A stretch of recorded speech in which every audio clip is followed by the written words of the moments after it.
Both Fort Mill lacrosse teams made it all the way to the state championship. And I'm CN2's Morgan Cox here in Columbia finding out how they do.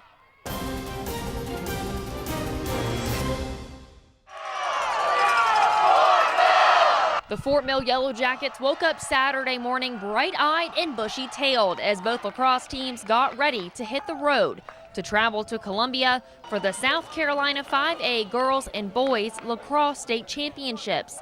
However, one team left the state championship with a state title, and the other did not.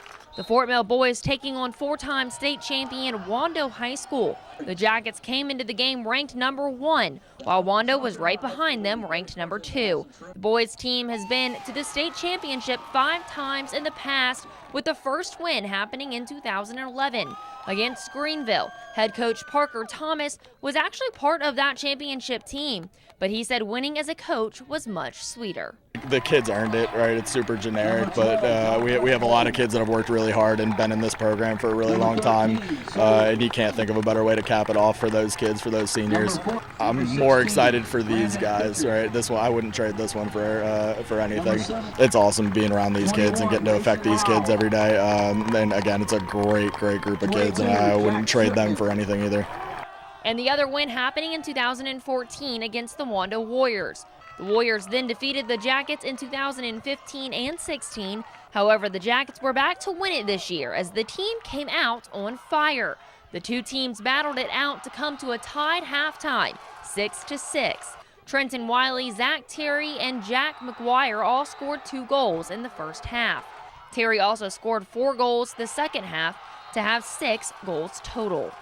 I mean, I wouldn't have been able to do it without my team. They cleared space. They did everything right so I would have the chance to get to the net and be able to score and do what I do best. And they did what they did best, and they had effort, and they did everything right.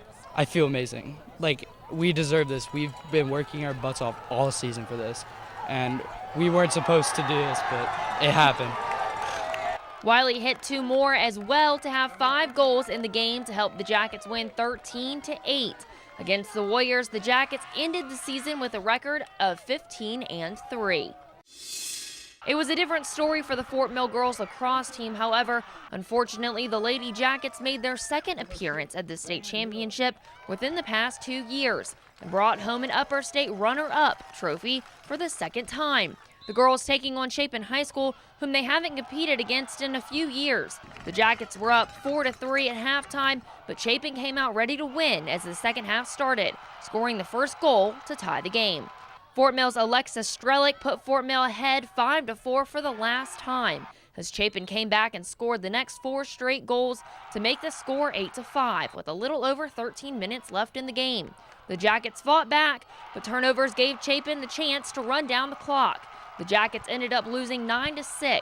Head coach Kellyanne Wonk gave her reactions to the game. We came out so strong in the first half, and I think that I told them at halftime we need to take the momentum and ride through the all 50 minutes of the game right into that second half.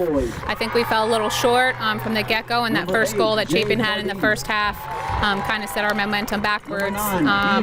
Little things, stick skills, shots, really hurt us in this game. But hey, Chapin's a great team. So if there's anyone we would have lost to, yeah, I'm more than happy to do it to them because it's a great lacrosse program they have there. Charlotte Anderson led the Jackets with 2 goals. Sawyer Wilcox had 2, and the other 2 goals came from Sydney Zemer and Alexa Strelick. Anderson's 2 goals gave her a new school record with 201 career goals, but she said she'd hand that back any day to have a state championship. Oh, I would have taken the state title over the record any day. Honestly, I didn't think about the record a single time during the game. The Lady Jackets ended the season with a record of 15-4. Congratulations to both teams on very successful seasons. That'll do it for CN2 Sports. I'm Morgan Cox.